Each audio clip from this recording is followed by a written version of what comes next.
Emily's birthday was coming up, and for the past few years, I had always made it special. Fancy dinners, weekend getaways, surprise gifts, whatever it took to make her feel like the most important person in the world. But this year was different. This year, Emily didn't want to spend her birthday with me. I remember exactly how it went down. I had just gotten home from work, excited because I had planned something incredible. Reservations at her favorite restaurant, a gift I knew she would love, and even a little surprise trip for the weekend.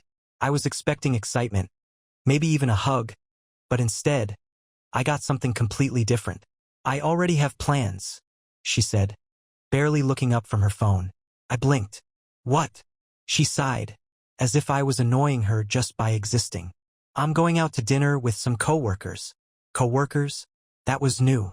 Emily had never once mentioned making close friends at work, and she'd certainly never chosen them over me on her birthday. I leaned against the counter, studying her. Something was off. "Since when do you do birthday dinners with coworkers?" I asked. She shrugged. "It's just a small thing. Nothing big. Don't make a big deal out of it." I noticed two things at once. First, she was avoiding eye contact. Second, she was already dressed up. And not just regular "I'm going to dinner" dressed up. She was wearing a tight black dress, high heels she always complained were uncomfortable, and the kind of perfume that didn't just smell nice, it demanded attention. "Who exactly are you going with?" My voice stayed calm, but my pulse was hammering. Emily rolled her eyes like I was some jealous idiot. "Just people from work." God, why are you acting like this? I wasn't acting like anything. I was noticing, and what I noticed was that she wasn't answering my question. "Name one person you're going with." That made her pause, just for a second, but that second told me everything. Finally, she sighed dramatically. "Jason." "Okay?" He put this together for me. Jason. I knew that name. I had heard it a few times in passing. Just some guy from her office. But the way she said it now, like she had to force herself to sound casual, my stomach twisted. "I'll wait up for you," I said. My voice sounded normal, but inside, my mind was running 100 miles an hour. She gave a fake laugh. "Oh, come on, don't be weird. I don't know how late we'll be. I'll wait." She stared at me for a moment, then grabbed her purse. "Don't be paranoid," she said over her shoulder before walking out the door. The second she left, I sat down and took a deep breath.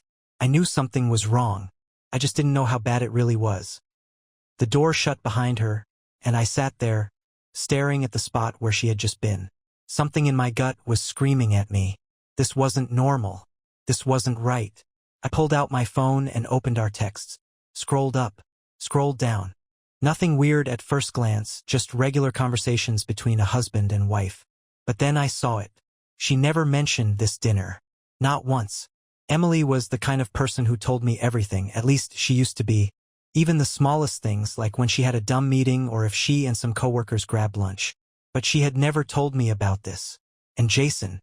I clicked on my laptop and pulled up Facebook. Searched his name. Jason Turner. The first thing I saw was his profile picture. A guy like that. You know the type. Smug smirk. Gym selfies. A car he probably couldn't afford in the background. Scrolling down, I found pictures of work outings, parties, drinks. And Emily. Not many pictures, but enough. Enough for me to see that she wasn't just friendly with him. One photo stood out. It was from 2 weeks ago. A group photo, some office dinner. Jason had his arms slung around Emily's chair. She wasn't exactly leaning into him, but she wasn't pulling away either. I stared at it. Then, before I could stop myself, I clicked on his tagged photos. That's when I found it. A blurry picture from what looked like a bar. A group of people at a table, drinks in hand. And there she was, Emily, sitting next to Jason. This time, she was leaning in, and his hand, resting casually on her knee. I sat back. Okay, maybe it was innocent. Maybe I was just looking for something that wasn't there. But my gut told me otherwise. I checked the time.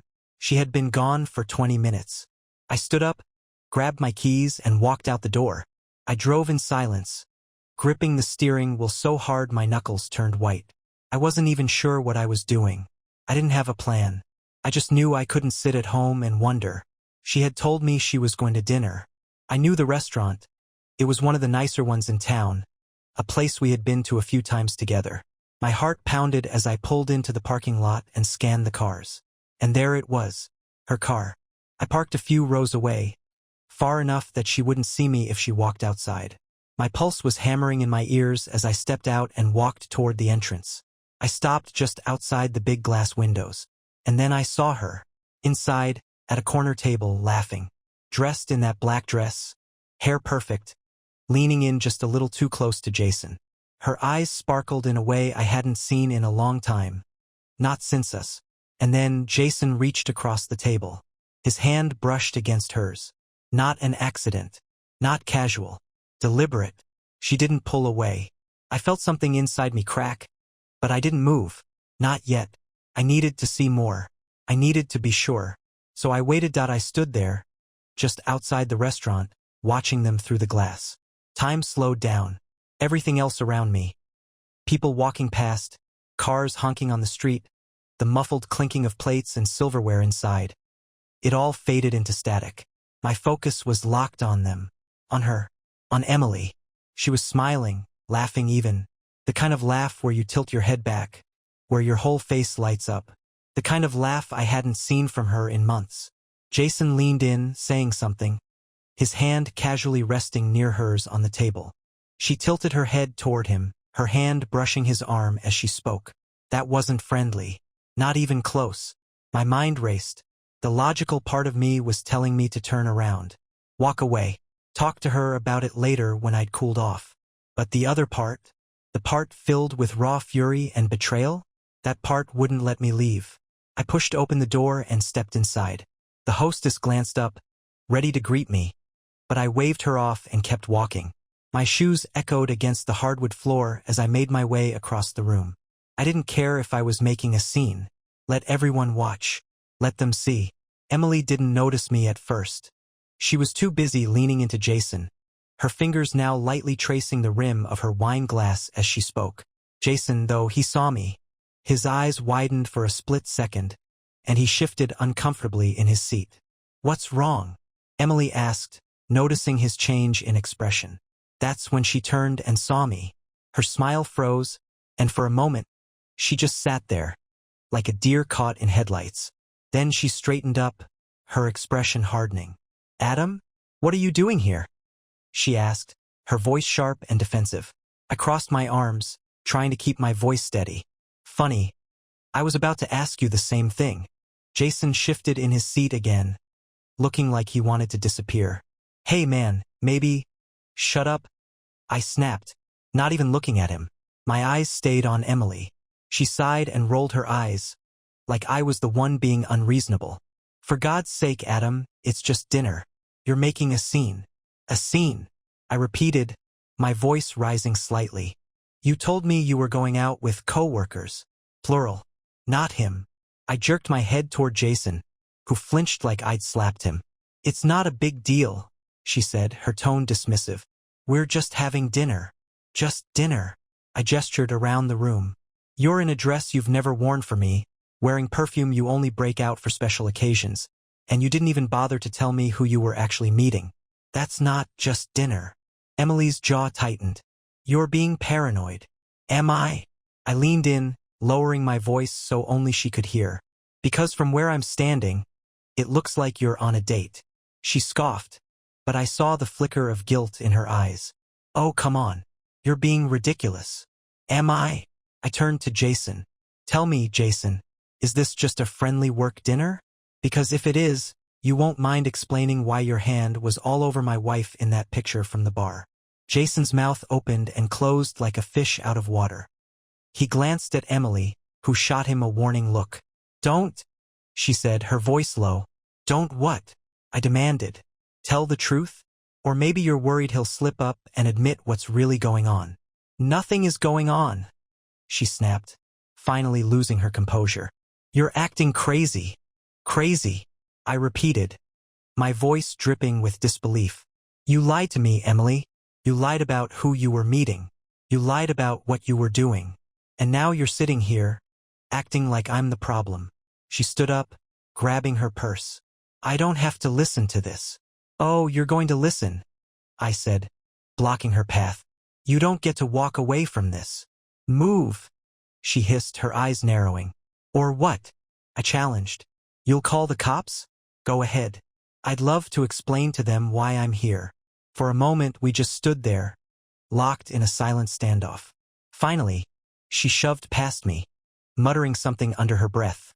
Jason stayed seated, looking like he wanted to melt into the floor. I turned to him. You, stay the hell away from my wife.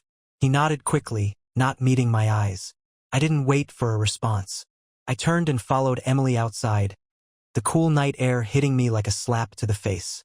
She was already halfway across the parking lot, her heels clicking angrily against the pavement. Emily, I called after her. She ignored me, fumbling with her keys as she reached her car. I caught up to her just as she opened the door. Stop, I said, grabbing her wrist, not hard, but enough to make her pause. We're not done. She yanked her arm away. Yes, we are. No, we're not, I insisted. You owe me an explanation. She laughed bitterly. An explanation? For what? Having dinner with a friend. Don't play dumb, I said, my voice cold. I saw the way you were looking at him. I saw the way he was touching you. This isn't just dinner, and you know it. For a moment, she didn't say anything. Then she sighed, rubbing her temples. Fine, she said finally. You want the truth? Here it is. I'm bored, Adam. Bored of us. Bored of you. The words hit me like a punch to the gut. I staggered back, stunned. Bored, I echoed. Yes, she said, her voice filled with venom. You're predictable, safe, and I'm tired of pretending that's enough for me. I couldn't believe what I was hearing. This was the woman I had loved, the woman I had built a life with. And now she was standing here, tearing it all apart like it meant nothing. You're unbelievable, I whispered. Maybe, she said with a shrug, but at least I'm honest now. She got into her car and slammed the door, leaving me standing there, shattered and furious. As she drove away, I realized something. This wasn't just a betrayal. It was the end that I stood in the middle of the parking lot, watching Emily's taillights disappear into the night. The echo of her words still rattled inside my skull. I'm bored, Adam. Bored of us. Bored of you. I clenched my fists so hard my nails dug into my palms. I wanted to punch something, to scream, to do anything that would make this feeling go away. But I just stood there, breathing like I had run a marathon, my whole body thrumming with adrenaline and disbelief. She didn't deny it. Not really. She didn't apologize. She didn't even try to make excuses. She just threw it in my face like it was my fault for being too stable, too predictable, too safe. Safe. Like that was a bad thing. Like building a life together, being someone she could rely on, was a flaw. I walked back to my car, my mind spinning, my hands shaking as I gripped the wheel.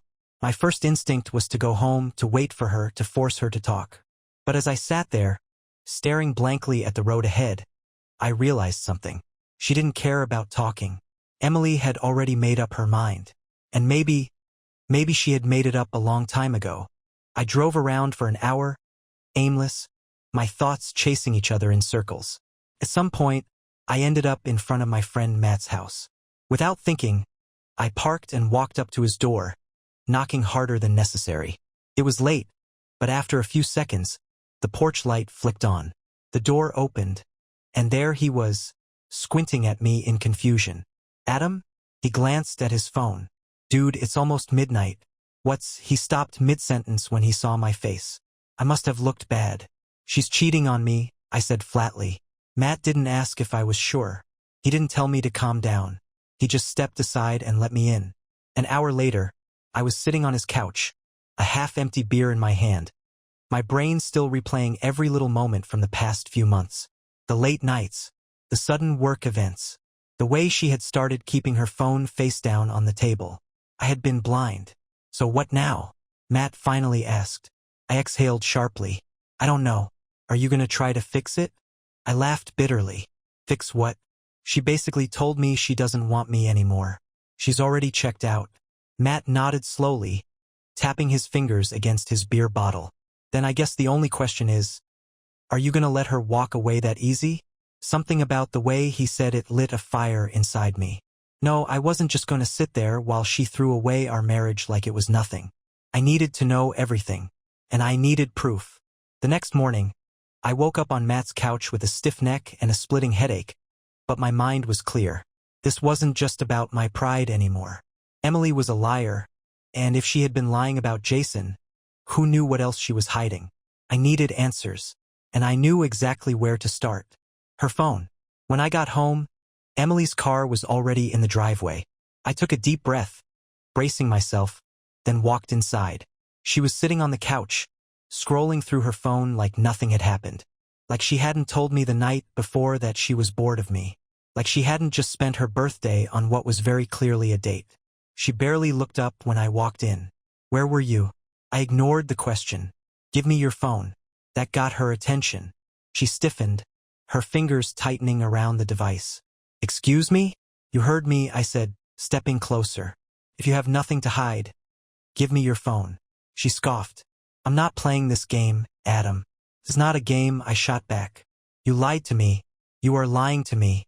So prove me wrong. Hand it over. She held the phone against her chest like it was a lifeline. This is ridiculous. Yeah. I let out a humorless laugh. Then why are you so scared to let me see it? She stood up, her face twisting with anger. You don't trust me. That's the real problem here. You're paranoid and insecure, and I lunged. She yelped and tried to jerk away, but I was faster. I grabbed her wrist, prying the phone out of her grip as she struggled against me. Adam, stop, she shrieked. You're acting crazy, but I already had the phone. I took a step back, my heart hammering as I unlocked it.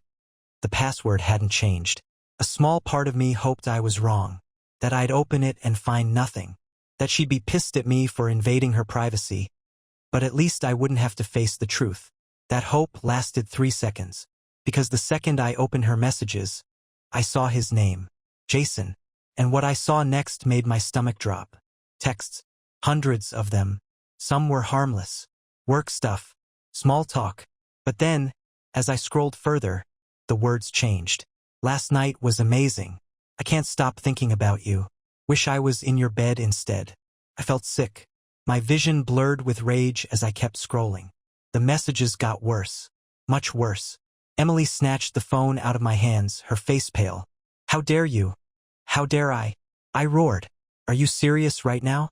She opened her mouth, probably to spit out another lie, but I wasn't interested. It's over, I said. The words came out cold. Final. Emily blinked. What? You heard me, I said, stepping back. I'm done. You want Jason? Have him. She stared at me, her jaw clenched, her hands shaking. And then, instead of apologizing, instead of begging me to stay, she laughed. A bitter, mocking laugh. You really think I care if you leave? She sneered.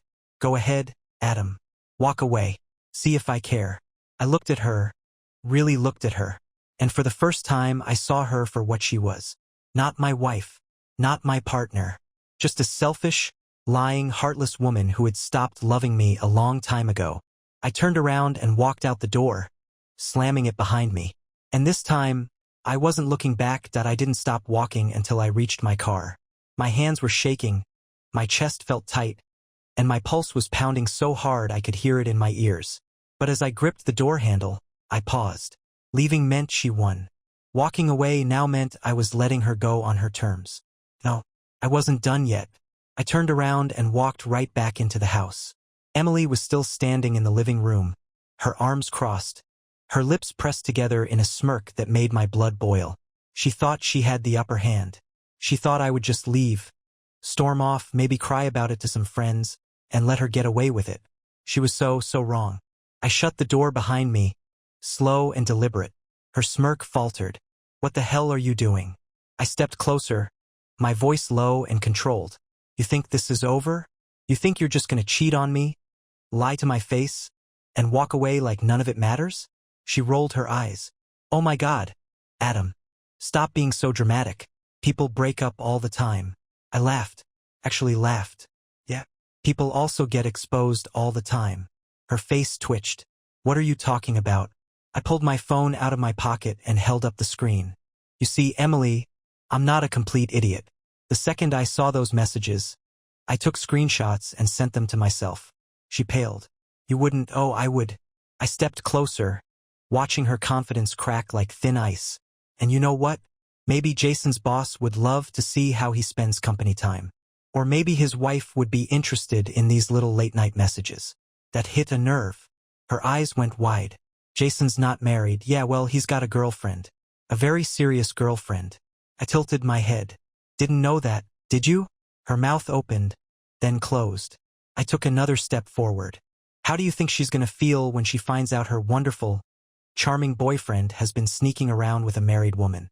Emily's confidence was slipping fast. You wouldn't ruin his life over this. I smiled. Watch me. She exhaled sharply, running a hand through her hair. Okay, listen. Let's just take a breath, all right? Maybe we don't have to do this the ugly way. I folded my arms. Ugly? Oh, sweetheart, we passed ugly the second you climbed into bed with him. Her face twisted in frustration. Fine. What do you want, Adam? Huh? What do you want me to say? That I'm sorry? That I made a mistake? Would that make you feel better? I stared at her. No, because she wasn't sorry.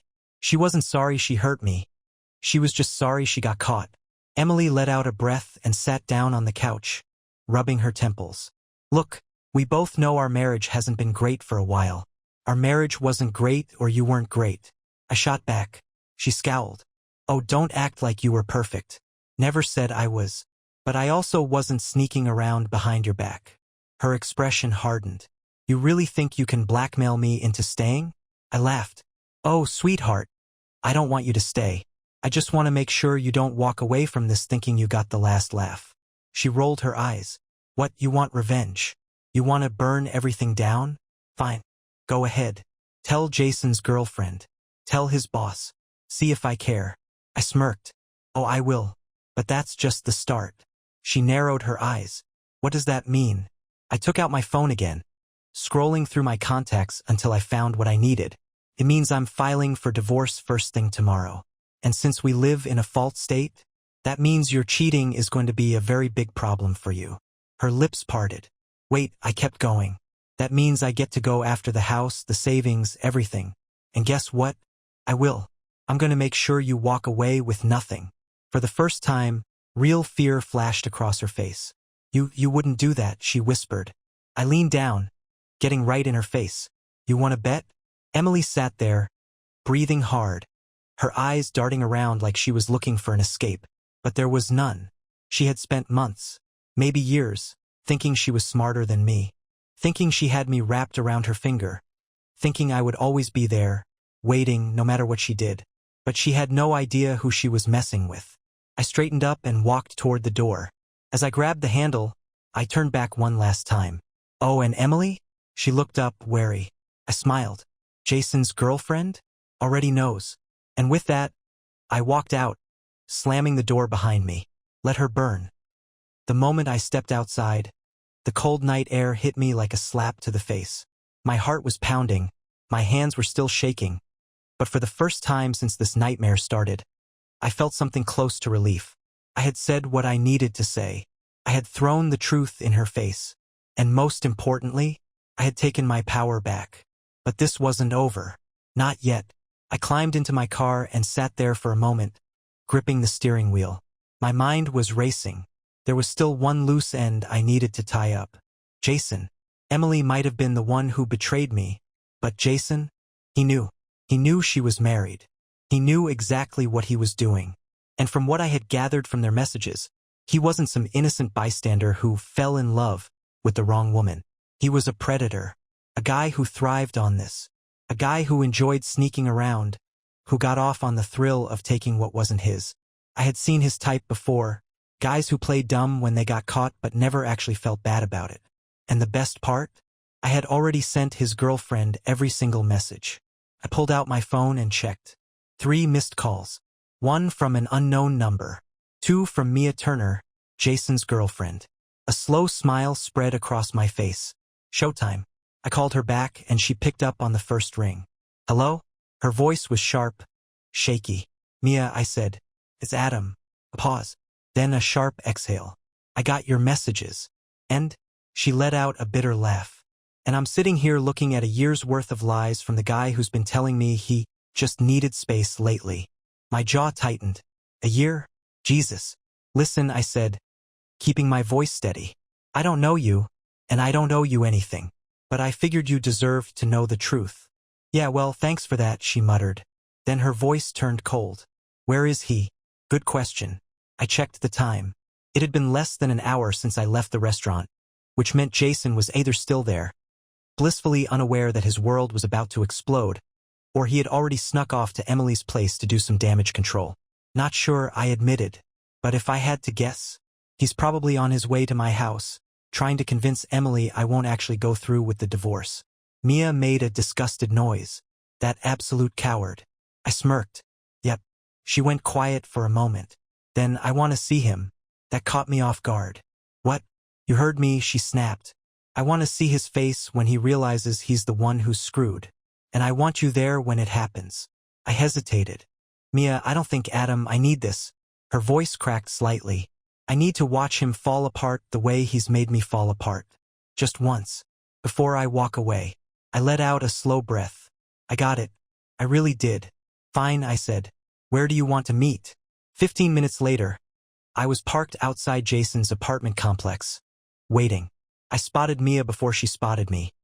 She was standing under a streetlight, arms crossed, her foot tapping against the pavement. She was tall, lean, with dark hair pulled into a high ponytail and a look in her eyes that could cut through steel.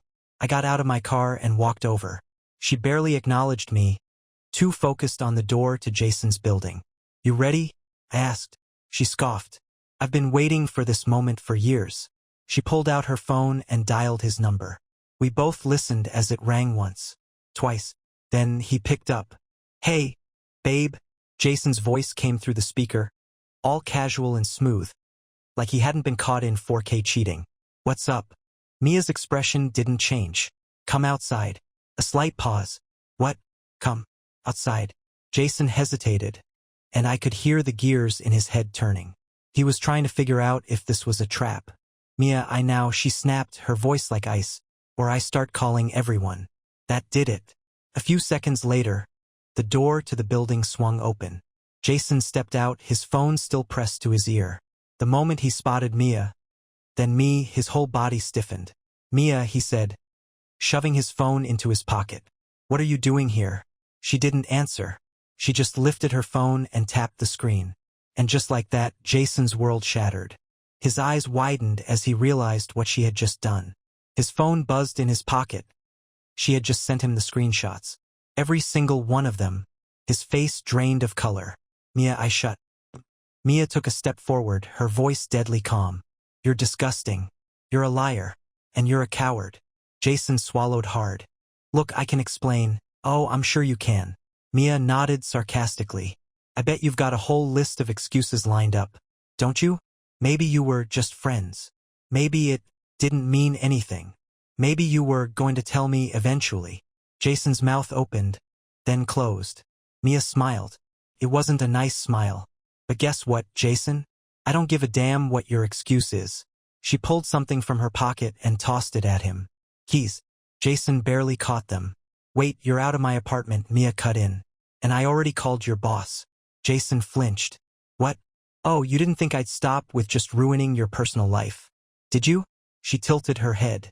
Turns out, screwing around with a married coworker on company time doesn't look too good for you. Jason looked genuinely terrified now. I decided to step in. Oh, and buddy? Emily's on her own now, too. Just thought you should know. Jason turned to me, his eyes wild. What did you do? I smirked. I made sure she loses everything in the divorce. And if you think she's gonna run to you after this, good luck. Jason stared at me, then at Mia, then back at me. His breathing was uneven. His hands clenched into fists, his whole world burning down around him. And there wasn't a damn thing he could do about it. Mia leaned in one last time. I hope she was worth it. Then, without another word, she turned on her heel and walked away. And I followed, leaving Jason standing there, alone, in the wreckage of his own mistakes. Mia and I walked side by side in silence, the sounds of the city buzzing faintly around us. Neither of us spoke. Neither of us needed to. We had both done what we came here to do. As we reached my car, Mia exhaled. tilting her head up toward the night sky. That felt good, she admitted. Really good. I smirked. Yeah, it did. She turned to me, her eyes scanning my face. So what now? Now, that was the question, wasn't it? A day ago, my life had a shape, a direction, a purpose. I had a wife, a house, a future I had built piece by piece. And in a matter of hours, all of it had crumbled. I wasn't just a husband anymore. I was a man standing in the middle of the wreckage, trying to figure out what the hell to do next. I let out a slow breath. First thing tomorrow, I get a lawyer. Mia nodded approvingly. Good. Don't let her walk away with anything she doesn't deserve. Oh, trust me, I said darkly. She's going to regret every second of this. Mia was quiet for a moment, then crossed her arms. And after that, I shrugged. Honestly, no idea. She studied me for a second, then gave me a small, knowing smile. You will. Before I could respond, she pulled out her phone and glanced at the screen. I should go. I have a lot of packing to do. I chuckled. Yeah, I bet. She turned to leave, but then hesitated. Adam? Yeah. Mia bit her lip, then shook her head with a small laugh. Nothing. Just take care of yourself, all right? I nodded. You too, Mia. And just like that, she walked away, disappearing into the night. I sat in my car for a long time, staring at the empty street ahead. This was it. The beginning of the end. The divorce war begins the next morning. I woke up with one mission. Destroy Emily. I didn't just want a divorce. I wanted to make sure she walked away with nothing. So the first thing I did, I called the best divorce attorney in town. His name was Richard Calloway, and he had a reputation for being a ruthless shark in the courtroom. The kind of guy who could make a cheating spouse's life hell. When I walked into his office, he barely looked up from his desk. Mr. Carter, he said, flipping through a file. I read your email. Sounds like you're in quite the situation. You could say that, I muttered, sitting down across from him. He clasped his hands together, his piercing blue eyes locking onto mine. Tell me exactly what you want out of this divorce. I didn't even hesitate. Everything. Richard's lips curled into a satisfied smile. Good answer. I laid it all out for him. The lies, the texts, the proof. Every little detail that painted Emily as the selfish, unfaithful snake that she was.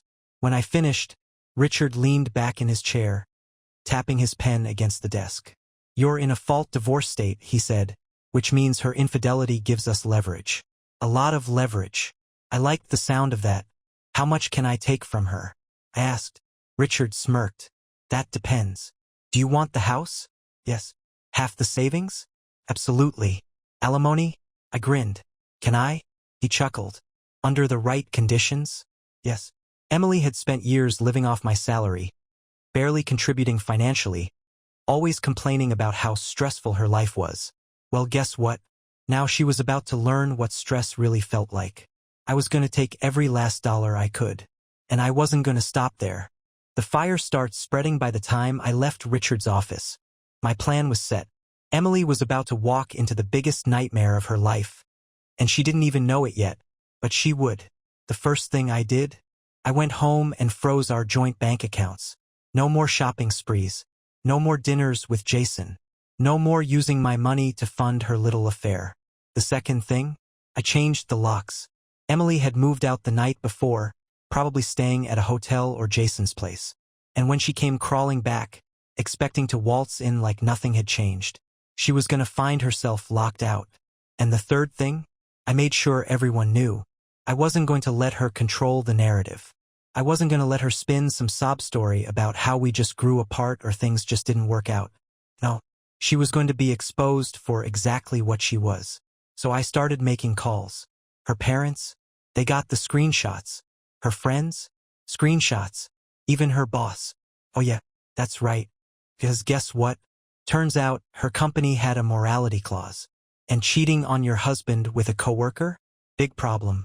By the end of the day, Emily wasn't just losing a husband. She was losing everything.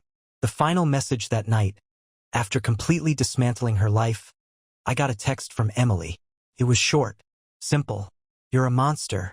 I stared at the screen for a long time. Then I typed my reply. No, Emily. I was your husband. You made me a monster. And then, I blocked her number. For good. Let her deal with the ashes of the life she burned. The morning after I torched Emily's world, I woke up feeling different, lighter. For the first time in years, I didn't feel like I was carrying something heavy on my back. The anger was still there, sure, but it wasn't suffocating me anymore. It was fueling me, and I wasn't done yet. Emily had spent months, maybe even years, sneaking around behind my back, lying to my face, using my money, and making me feel like I was the problem, like I wasn't enough. Well, now she was about to find out what it felt like to be powerless. And it all started with her job. The call that sealed her fate at exactly 9 a.m. I got a call from a number I didn't recognize. I picked up, already knowing what it was about. "Mr. Carter?" A woman's voice said. "This is Diane Foster, head of HR at Westford Consulting, Emily's company." I smiled. "Good morning, Diane. What can I do for you?" There was a pause. "We received some concerning information regarding an inappropriate relationship between one of our employees and a subordinate. You were listed as the complainant?" I leaned back in my chair, stretching my legs. "That's right. Can you confirm the details?" "Oh, I could do so much more than that." I laid everything out, the texts, the sneaking around during office hours, the obvious misuse of company time. I didn't embellish. I didn't need to. The evidence spoke for itself. When I finished, Diane sighed. "Well, I appreciate you bringing this to our attention.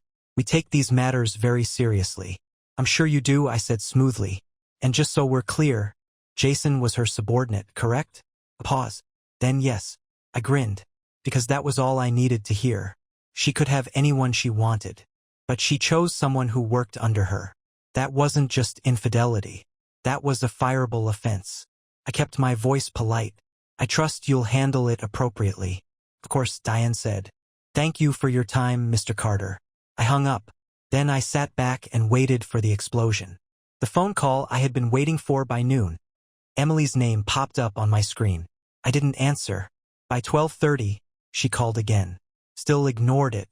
By 1 p.m., she sent a text. "You bastard. You got me fired." I smirked. "Good." She followed up with another text. "I hope you're happy. I have nothing now." That one made me pause. Not because I felt bad, because I didn't. Not even a little bit. But because it was proof. Proof that, for the first time in this entire mess, Emily finally understood what she had done. She finally realized that she had lost. But I wasn't about to let her get away with a pity party. I typed out my reply, my fingers moving effortlessly across the screen. "You had everything, Emily. A home, a husband who loved you, a stable life. You threw it all away for a guy who isn't even picking up your calls right now." I hit send. A minute later, the typing bubble appeared. Then it disappeared. Then appeared again. Then disappeared for good. She had nothing to say to that, because she knew I was right. Jason had gone radio silent on her the moment everything blew up. He wasn't answering her calls. He wasn't rushing to comfort her. Because Jason, like every pathetic excuse for a man who enjoys messing around with married women, was only in it for the thrill. The second things got complicated, he was gone. Emily had burned everything down for him, and he didn't even have the decency to help her pick up the ashes. The final humiliation the next day, I got a call from my lawyer. "Good news," Richard said, sounding amused. "Emily just tried to hire an attorney." I grinned. "Tried?" "Oh yeah," Richard said, barely containing his laughter. "She can't afford one." I leaned back in my chair. "No job. No money. No lawyer. Damn. Sucks to be her." "Sure does," Richard agreed. "I also have an update on the house." That got my attention. "Tell me." Richard cleared his throat. "Since Emily's infidelity is provable, and since she contributed almost nothing financially, the judge is likely to rule in your favor." Which means, I already knew what he was about to say. The house is mine. All mine. Emily was going to be homeless. I ran a hand through my hair, exhaling slowly. "Damn, that's crazy." Richard chuckled. "You almost sound like you feel bad." I grinned. "Almost." We wrapped up the call, and I sat there, staring at my phone. It was over. Really over. Emily had lost everything. Her job, her reputation, her home. And me? I was free. The final message that night, as I was getting ready for bed, I heard my phone buzz. Another text from Emily. I almost ignored it, Almost. But curiosity got the best of me. I opened it. I never thought you'd actually do this to me. I thought you loved me. I stared at the message for a long time. Then I typed my reply. I did love you, Emily. But you killed that love the second you decided I wasn't enough for you. I hit send. Then, for the last time, I blocked her number. And as I lay in bed that night, staring at the ceiling, I realized something. I wasn't angry anymore. I wasn't sad. I wasn't even bitter. I was just done. And that was the best feeling in the world. For the first time in years, I woke up and felt nothing but peace. No pit in my stomach. No lingering anger. No desperate need to check my phone, waiting for another lie, another betrayal, another half-hearted excuse. Just silence. And it was beautiful. Emily was gone. Not just out of my house, not just out of my life. She was out of my mind. The woman I had once built my life around was now just a lesson. Cautionary tale. A memory that no longer had any power over me. And now it was time to start over. The last piece of closure. A week passed. Then another. The divorce paperwork was moving along faster than expected. Mostly because Emily didn't have the financial resources to fight me. She had no lawyer, no support system, and nowhere to go. I had one. And yet, there was one last thing I needed to do. One final act of closure. So one evening, I got into my car and drove to a small cafe on the other side of town. A place Emily and I had never been to. A place that had no memories attached to it. And there, sitting at a corner table waiting for me, was Mia. She glanced up as I approached, a small smirk tugging at her lips. Took you long enough. I sat down across from her. You're the one who picked the place. Yeah, well, she shrugged, taking a sip of her coffee. Didn't feel right meeting up somewhere that still smelled like them. Fair enough. We sat in silence for a moment, both of us just existing in the aftermath. Then Mia leaned forward, resting her elbows on the table. So tell me, Adam, now that you've burned your past to the ground, what's next? I exhaled slowly, thinking. That was the question, wasn't it? For so long, my life had been about Emily, about our marriage, our home, our routines. Everything I did with her in mind. Even when things were bad, I still saw her as the foundation of my life. And now I was free. Free to rebuild. Free to do whatever the hell I wanted. I smiled, leaning back in my chair. I think I'm gonna start living for me again. Mia grinned. Now that is the best thing I've heard all day. A new chapter over the next few months. My life changed in ways I never could have imagined. The divorce was finalized. The house was mine. My bank account was untouched. And Emily? Last I heard, she was couch surfing at some distant friend's place, still struggling to find a job. Jason had completely ghosted her, no surprise there. She had nothing. And as much as she deserved every bit of it, I didn't waste another second thinking about her. Because my life had never been better. I took up hobbies I had abandoned. I traveled. I hit the gym. I reconnected with old friends, the ones Emily had pushed away when she wanted me all to herself. I was me again. And as for Mia, well, let's just say we kept in touch. The final page. One evening, I was sitting on my back porch, watching the sunset, beer in hand, when my phone buzzed. A text. From Mia. I was thinking, we both burned our pasts to the ground. Maybe it's time we build something new? I stared at the message, a slow smile forming on my lips. Then I typed out my reply. I liked the sound of that. And just like that, my past was behind me. For good.